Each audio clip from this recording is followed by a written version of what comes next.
আয় ছেলেরা আয় মেয়েরা ফুল তুলিতে যাই, ফুলের মালা গলায় দিয়ে মামার বাড়ি যাই।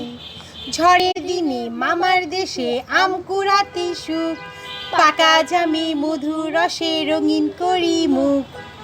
আয় ছেলেরা আয় মেয়েরা ফুল তুলিতে যাই, ফুলের মালা গলায় দিয়ে ফুলের মালা মাথায় দিয়ে মামার বাড়ি যাই।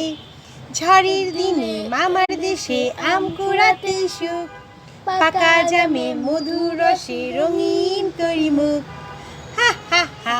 কবিতাটির নাম হচ্ছে মামার বাড়ি, লিখেছেন কবি জসিমউদ্দিন। ভাবিয়া বলো তো তুমি কে লিখেছেন? জসিমউদ্দিন। আয় ছেলেরা মেয়েরা ফুল দিতে যাই, ফুলের মালা গলায় দিয়ে মামার বাড়ি যাই। ঝড়ের দিনে মামার দেশে আম কুড়াতে